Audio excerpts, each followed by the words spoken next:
Passion. Authenticité. Excellence. Transmission. Mettons plus de vie dans nos vies.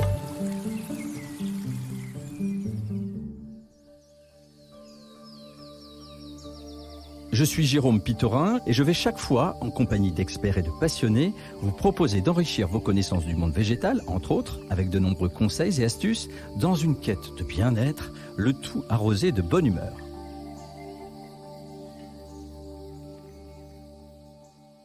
Bonjour et merci d'écouter Connecté Nature pour ce dernier épisode de la saison 2. Je me trouve aujourd'hui en compagnie de l'auteure Marie Chiocca et on va parler de celles qui côtoient vos fleurs et vos légumes, de leur habitat dans un coin de votre jardin. Elles ont deux pattes, un bec et pour certaines une houppette à la Tintin, voire une crête à la Arturo Brachetti. Je veux bien sûr parler des poules. Bonjour Marie, merci de nous accorder un peu de ton temps précieux. Bonjour, avec grand plaisir. Alors avant de détailler ton parcours et tes nombreuses activités et expertises, je vais te poser ma question rituelle, c'est la même pour chacun et chacune de mes invités. Marie, raconte-nous quel est ton premier souvenir, ta première émotion liée au végétal. Alors ça va vraiment être cocasse parce qu'on me prend un petit peu de cours. J'aimais beaucoup jouer au Playmobil avec ma sœur et on avait des Playmobil du Far West avec des cow-boys, des Indiens, tout ça. Et en fait au-dessus des feux de bois, en fait on piquait un petit cure-dent avec des morceaux de plantes grasses qu'on piquait dans le jardin de notre maman. Et en fait, ces plantes grasses qui ressemblaient à des saucisses, en fait, on les faisait griller. Et en fait, voilà, on les faisait griller pour nos Playmobil. Et je n'ai aucune idée du nom réel de cette plante grasse. Mais en fait, dans la famille, on appelle la plante saucisse à Playmobil. Voilà. Très bien. Je vais essayer de pondre, si je puis dire, une petite bio complète. Complète avec un œuf, ça va de soi. Un œuf bio, évidemment. Je suis en train de te perdre, non? Ça va tu es auteure, créatrice et photographe culinaire, passionnée par tout ce qui touche à la cuisine dans le cadre d'une alimentation saine. Et oui. Tu as une quarantaine d'ouvrages à ton actif, quand même, déjà. Oui. Le petit dernier, je ne parle pas de tes enfants, mais de tes livres, s'intitule 19h25, qu'est-ce qu'on mange ce soir? Aux éditions Terre Vivante. Il donne des idées de repas aux parents, en quelques mots. Oui, des idées rapides surtout, et équilibrées. D'accord. Ce livre, en fait, je l'ai fait parce que trop de gens me l'ont demandé, donc je me suis dit, allez, c'est une bonne idée, voilà, pour vraiment donner des idées aux parents, voilà. Et parents, un peu dépassés. Et parents, tu l'es. Alors, si j'évoquais tes enfants, c'est parce que, en plus de tes activités, tu dois t'occuper de ta tribu, puisque tu es la maman de 4 filles et 2 garçons. Oui, tout à fait. 6 enfants, chapeau bas. 6 enfants. Respect. Non, les journées doivent être longues et les tablées conviviales chez toi, non? Voilà, tout à fait. Mais, les journées longues, ça me dérange pas, surtout quand elles sont joyeuses. Et les tablées conviviales, ça me plaît aussi, pas de souci. Bah oui, toi qui aimes tant cuisiner. Tu as aussi un potager en permaculture qu'on peut découvrir sur ton blog Permaculture Familiale. Il y a un autre blog aussi de cuisine cette fois-ci nommé Saine Gourmandise. Bref, être passionné de gastronomie en même temps quand on vit à 30 minutes de Lyon, c'est plutôt cohérent, non ? Oui, tout à fait, oui. Bon, revenons à nos moutons, en l'occurrence à nos gallinacés. Depuis quand élèves-tu des poules, Marie, et pourquoi tu as envie d'en avoir d'ailleurs ? Alors, j'ai toujours rêvé d'avoir des poules, même quand j'étais enfant. Donc, j'ai attendu d'avoir ma première maison. Alors, la première, c'était pas possible parce que c'était un tout petit appartement. Et la deuxième maison, alors on avait juste une cour de 40 mètres carrés entre 3 murs. Et la première chose qu'on a pris, c'est 4 petites poules naines, enfin un coq et 3 poules. Et c'était vraiment un bonheur d'avoir ces petites poules si mignonnes qui se promenaient dans la cour. Et ensuite, quand nous avons déménagé dans le Dauphiné, donc maintenant nous avons une maison qui est une ancienne ferme avec un peu plus de 1500 mètres carrés de terrain. Et évidemment, on a construit un poulailler beaucoup plus conséquent et on a adopté beaucoup plus de poules, des grosses poules. Donc ça fait maintenant plus de 20 ans que j'ai des poules sans discontinuer. Mais vraiment, pour rien au monde, je voudrais un jardin sans poules. Alors, comment tu expliques cette attirance, cette affection que tu as pour les poules depuis si petite ? Pour moi, la poule fait partie d'un cycle idéal quand on a un jardin en permaculture. Parce que nos poules consomment une grande partie des végétaux du potager que nous ne consommons pas, donc tout ce qui est épluchures, les tiges, etc., qu'on passe pas en cuisine.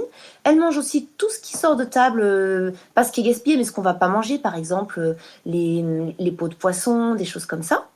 Elles pondent des œufs délicieux. On n'achète pas d'œufs, quand par malheur on doit en acheter en hiver, quand elles font une petite grève de ponte, on a beau les acheter en bio et tout, on est toujours déçu par le goût des œufs qu'on achète.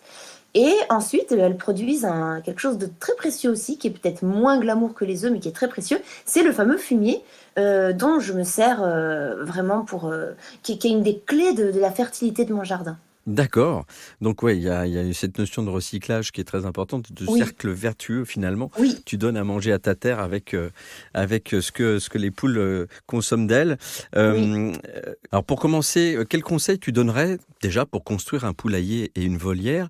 Je fais une petite remarque, certaines municipalités n'autorisent pas les poulaillers dans leur commune, donc si vous souhaitez le faire chez vous, renseignez-vous auparavant.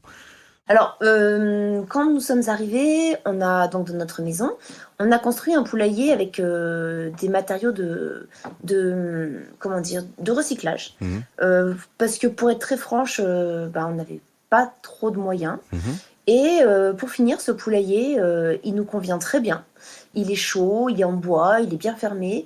Et donc, depuis 20 ans, on a le même poulailler. Il y a une chose peut-être que je regrette, c'est que comme les murs sont en bois, Mm. on a parfois certains étés des soucis avec ce qu'on appelle les poux rouges, qui sont Mm. vous avez beau garder vos poulaillers très propres, très bien entretenus, Oui. des fois il y a des poux rouges qui peuvent Les parasites, s'installer. ouais. Les poux, Voilà, et donc voilà, elles se cachent entre les lattes du bois. C'est beaucoup plus difficile de leur faire la guerre que si vous avez un mur bien propre en béton. Alors, est-ce que tu peux rentrer brièvement dans le détail de ce qui compose un poulailler en quelque sorte? Ah Donc oui, c'est tout à pas fait. seulement une cabane avec une Non. porte, c'est bien plus que ça.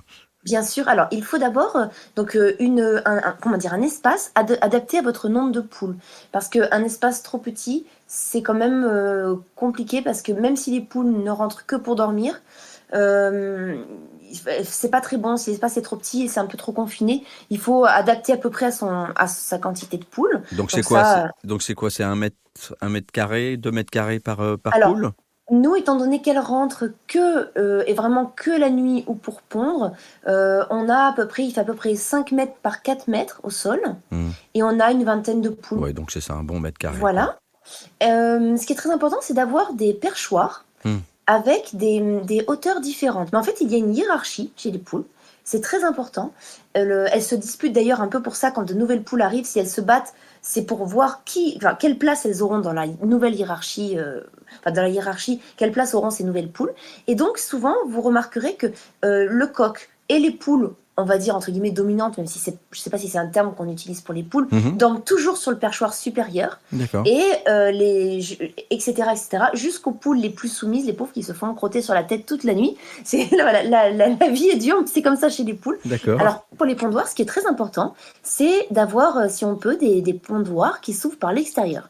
Parce que je vais t'expliquer le topo. C'est le matin, c'est le petit déjeuner, t'es en pantoufle, t'as envie d'un œuf brouillé, il n'y en a plus dans la cuisine, et là, faut aller chercher les œufs. Et tu veux Et pas marcher dans la fiente, évidemment. Voilà, et c'est très sympathique d'avoir juste accédé au pondoir par l'arrière, D'accord. plutôt que de patauger dans la Ce paillasse qui est pas des bête. poules.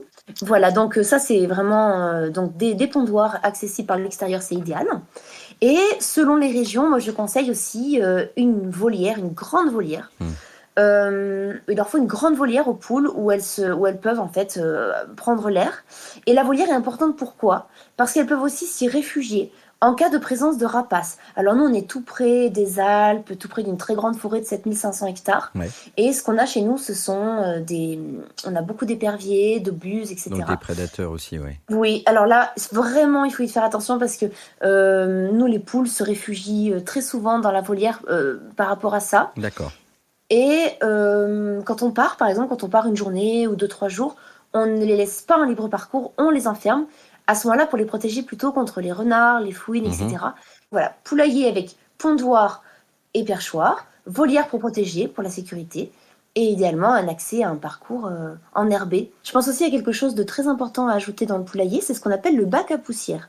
Alors le bac à poussière, c'est un bac assez grand dans lequel je mets de la cendre et de la terre de diatomée. Et en fait, les poules aiment beaucoup s'y ébrouer. Et ça sert à quoi? Pourquoi elles font ça? Alors elles font ça pour se débarrasser des parasites. Parce Ah, que c'est comme, par exemple, on dit un nid de poule. Un nid de poule, c'est parce que dans la nature, les poules, elles creusent des ouais, nids oui, dans la terre, oui, oui. elles arrachent l'herbe et ensuite elles se roulent dans cette poussière. Et c'est déjà naturellement pour se débarrasser de leurs parasites. Mhm. Et donc, l'intérêt de leur mettre un bac à poussière avec de la cendre, c'est pour se débarrasser des parasites. Ouais. Parce que ça, c'est quelque chose, on s'en rend pas compte au début, mais on a beau faire très attention, prendre soin de ces poules, il y a toujours un peu des parasites. Mm.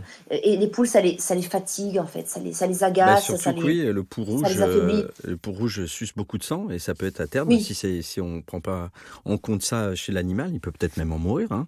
Le pou rouge, c'est une calamité parce qu'en fait, il suce le sang des poules et les poules peuvent faire une anémie mortelle. Mm. Faut faire très attention, par exemple, si tu as une poule qui couve, parce que la pauvre, elle est sur son nid tout le temps. Et s'il y a des peaux rouges, ils vont la harceler et ils peuvent la Mm. tuer. Donc ça, D'accord. pour les peaux rouges, qui est très efficace, c'est tout simplement la terre de diatomée, c'est un produit naturel. Voilà, et puis garder une propreté impeccable en changeant très souvent les litières de paille, etc. Alors, est-ce que tu mets une litière? Qu'est-ce que tu mets au sol? Tu pailles? Comment tu fais De la paille, dans de la ton... paille Oui. fraîche. Tout à fait, parce qu'on est dans une région très agricole, donc enfin, on peut vraiment avoir des gros ballots de paille pour 3 fois rien. Et donc, je paille et leur poulailler et la Ah volière. oui, tout. Parce que, oui, parce que alors, la volière, depuis le temps que les poules vagabondent dedans, par terre, c'est vraiment, il n'y a plus rien, hein, Mm. elles ont tout mangé, et c'est vraiment de la terre. Et donc, je paille, parce que comme ça, quand il pleut, elles n'ont pas leurs petites pattes qui patauchent dans la Mm. boue. Comment on choisit une poule? Quelle race tu conseilles, toi? Ah, c'est toute une histoire. Alors, quand je rêvais, donc à l'adolescence, d'élever un jour mes poules, j'avais lu plusieurs bouquins. Je m'étais fait toute une liste idéale, une wish list, enfin, on appelait pas ça à l'époque comme ça, mais bon, de races de poules que je rêvais d'élever. Et quand je suis arrivée dans cette région agricole, avec mon grand jardin, je me suis dit, c'est merveilleux, je vais peupler mon poulailler de poules de rêve, de races anciennes, etc. Et donc, j'ai commencé à aller visiter les éleveurs du coin.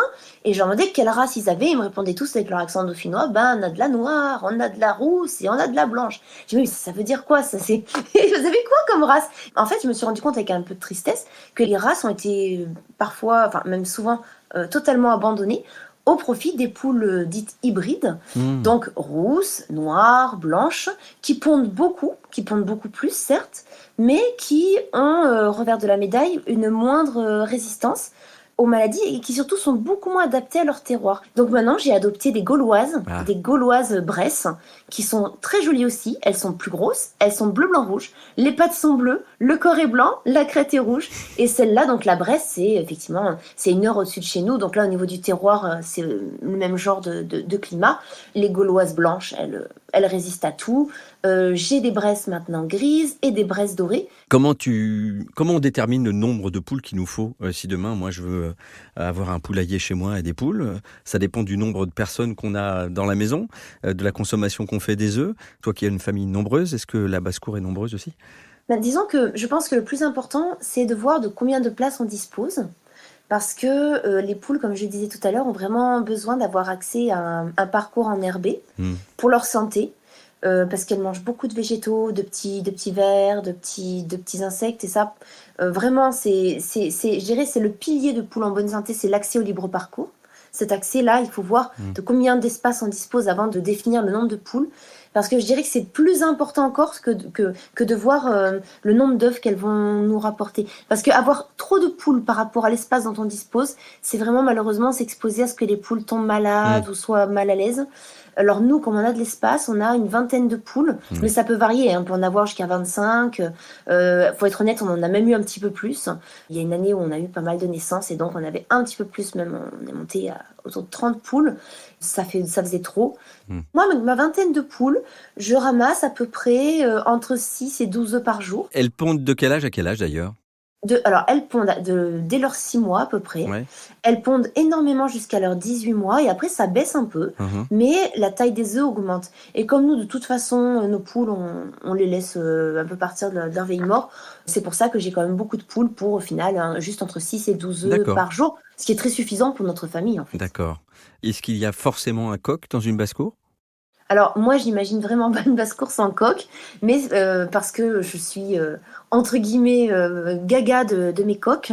Je les aime beaucoup. Alors le problème, c'est que là, je disais «mes coqs», mais je vais devoir dire «mon coq» parce qu'il y en a 2 qu'on va devoir donner parce que le coq gaulois justement, il est un petit peu, jaloux donc quand il y a d'autres coqs, il leur, Bah oui. crêpe le chignon. Voilà donc bon, là, on va devoir garder un seul coq. Mais j'ai toujours eu un coq parce que je raffole du bruit du coq le Mmh. matin. Et il me semble que les poules sont heureuses avec leur coq. On a évoqué un petit peu les dangers, les menaces Oui, que les poules pourraient rencontrer. Alors, on a parlé un peu des prédateurs, on a parlé évidemment des parasites, les maladies, un peu, le froid et le oui. chaud, on l'a un peu évoqué. Et d'ailleurs, dans la constitution du poulailler, est-ce qu'il faut être vigilant sur certaines choses? Parce que, comme tu le disais, tu as des saisons, toi, qui sont extrêmes, dans le froid et Oui, dans le chaud. Comment oui. on peut Alors, faire? il a fallu trouver des solutions parce que le seul endroit où on pouvait mettre notre poulailler, c'était nord-ouest, ce qui est pas du tout l'idéal, hein, surtout en hiver. Mmh. Donc ce qu'on a fait, c'est que comme l'hiver, il fait vraiment trop froid, on déménage nos poules dans la serre. En fait, chaque hiver, Ah ouais, elles passent 2 mois dans la serre, en d'accord. général décembre, janvier, des fois 3 mois. Alors toi, tu Hem, as cette possibilité-là. Pour oui, ceux qui ne l'ont oui, tout pas, à par fait. exemple, est-ce que le poulailler, on doit le construire dans une orientation par rapport au vent, notamment, dont tu parlais, particulière? Pour les personnes qui sont dans une région où il fait très froid l'hiver, il faut mettre le poulailler le plus au soleil possible. Tout en ayant, par exemple, un arbre, un mûrier, ou enfin un arbre avec une ombre dense qui puisse abriter les poules en été. Parce que Mmh. les poules sont autant incommodées par le grand froid que par la grosse chaleur. Et l'hiver, le danger, c'est le coryza. Ça a l'air mignon comme ça, un coryza, on imagine un petit rhume, un petit truc. Alors, le coryza, c'est pas grave si ça touche une poule jeune en bonne santé, elle va un peu éternuer. On arrive à en venir à bout avec quelques huiles essentielles, voire de la médecine vétérinaire si vraiment ça s'aggrave. Mais D'accord. par contre, les poules âgées, ça peut vraiment leur faire beaucoup de mal. Donc, il faut aussi les protéger du froid, sans non plus les surprotéger. C'est des poules, hein, Mmh. c'est pas des bébés. Donc, voilà, et du moment qu'elles sont à l'abri du vent, il peut faire même des températures négatives. Du moment qu'elles ont une bonne litière épaisse pour pas avoir les pattes au froid, qu'elles peuvent se mettre à l'abri du vent, elles sont bien. Voilà, on va pas non plus chauffer le poulailler, c'est totalement inutile. Oui, c'est clair. Alors, on va aborder après le dernier volet, c'est-à-dire qu'est-ce qu'on donne à manger à ces poules? On a parlé tout à l'heure des pluchures. Moi, je me Oui, souviens de ma grand-mère qui leur donnait des graines. oui, tout à fait. Tu donnes quoi, toi? Qu'est-ce que tu conseilles? Alors, il existe de très, très bons mélanges, spéciales pondeuses qui sont, tout à fait équilibrés avec, à la fois des céréales et des légumineuses comme des pois et cetera pour apporter les protéines. Mmh. Mais ça, moi, j'ai jamais eu besoin d'en utiliser parce que, mes poules trouvent les minéraux, les protéines et les végétaux ailleurs. Donc en D'accord. fait, je leur donne juste du blé, Ah oui, du d'accord. du du blé nature que nous achetons, pour, 22 centimes le kilo, chez un paysan de notre village. Très C'est pas bien. du blé bio, c'est du blé non traité. C'est vraiment, ça défie toute concurrence en termes de prix parce que la difficulté pour les particuliers, c'est d'avoir accès à un aliment pour poules qui soit pas hors de prix. Oui. Ça, c'est un problème. Donc nous, on donne du blé. Et par contre, je veille à ce qu'elles complètent leur alimentation. Alors, par exemple, tout l'hiver, je leur donne mes feuilles de chou. Et si tu savais le nombre de choux que j'ai au jardin, et il y en a vraiment pour tout l'hiver. C'est-à-dire que chaque jour, je leur porte une brassée de D'accord. feuilles de chou. Alors, c'est très important pour elles et elles en profitent énormément. Ça apporte beaucoup de calcium, ça apporte énormément de vitamines. Et il y a même des substances un peu soufrées dans le chou qui protègent les voies respiratoires, qui protègent des maladies. Donc, je leur porte mes feuilles de chou, mes feuilles de poireaux, etc. Les fans de carottes, ça c'est toute l'année. Oui. Principalement en hiver, je veille à ce qu'elles en aient parce que comme l'herbe souffre beaucoup en hiver, là, tous les jours, je leur porte de grandes brassées de verdure du potager. Dans les restes de cuisine très importants que je donne à mes poules, il y a tous les petits os de rôti, les grandes arêtes centrales de poisson que je broie avec un outil qui sert aussi à préparer des pâtés pour chiens pour les gens qui n'ont pas de croquettes. C'est une espèce de grosse mâchoire, un levier avec une grosse mâchoire. Ça broie les os et ça, c'est vraiment, les poules se jettent dessus. Ça leur fait une grande quantité de calcium d'un coup et grâce à ça, elles manquent de rien. Les œufs des coquilles sont bien durs. Donc c'est quelque chose, un outil qui est peu connu mais qui est très pratique pour les nourrir. D'accord. Et j'imagine que plus les poules ont une alimentation, on va dire, variée et riche, évidemment, meilleurs les œufs sont dans nos assiettes. Alors oui, ce qui est très important surtout, c'est la verdure, donc l'herbe par exemple, l'herbe, le trèfle, etc. Par contre, si tu donnes beaucoup de choux à tes poules, le jaune d'œuf aura un petit goût un peu soufré. Non, c'est pas grave. On préfère que les poules soient en bonne santé avec l'hiver, un goût un peu soufré. C'est pas dramatique. Mais par contre, ce qui donne un super bon goût, c'est la verdure. C'est surtout ça qui influe. Alors, quelques petites questions sur lesquelles je vais te demander de répondre au tac avant de terminer. Quelle est la plus belle race de poule à tes yeux ? Alors, pas la plus belle par l'aspect, mais par la couleur de ses œufs, la poule araucana qui pond des œufs bleus. J'en ai quelques-unes. C'est une merveille. D'accord. Si tu étais un dessert à base d'œufs, parce que toi tu cuisines et tu as fait de nombreux ouvrages sur la cuisine avec des œufs tiramisu, d'accord. Oui. Ok. Si tu devais partager ta meilleure manière de savourer et déguster un œuf, ce serait quoi ? À la coque ou brouillé, très peu cuit. D'accord. Et dernière question, si tu devais décorer un œuf, comment tu le décorerais, tu le peindrais, qu'est-ce que tu en ferais de ton œuf ? En fait, j'ai pas besoin de les décorer parce que comme j'ai des poules qui pondent des œufs blancs, des poules qui pondent des œufs bleus, des poules qui pondent des œufs verts et des poules qui pondent des œufs chocolat et des poules qui pondent des œufs roux, à Pâques, en fait, c'est merveilleux, on a déjà nos œufs décorés. Donc c'est parfait, très bien. Voilà. Ça fait du travail en moins, tu n'en manquais déjà pas. C'est tellement beau, oui. Je te remercie beaucoup Marie pour toutes tes explications et puis longue vie à tes poules et à ta grande famille et bonne continuation aussi dans ton jardin et dans tes recettes. Merci pour cette invitation, ça m'a fait très plaisir. Je remercie également Jeanne, je remercie Flora et Julien de chez Dauer, je remercie Lisa, Damien, The Mixmen, merci à Camille et à toute l'équipe de Truffaut et à toutes celles et ceux qui ont œuvré pour vous concocter cette saison 2 de ce podcast. Et merci à vous, bien entendu, d'être restés connectés avec nous, connectés nature. Prenez-en soin et vous prendrez soin de vous. Notre podcast se termine déjà, mais restons connectés à la nature. Tous nos épisodes sont disponibles sur les principales plateformes d'écoute et sur notre site truffaut.com. Je vous dis à très vite pour cultiver ensemble notre jardin et notre esprit.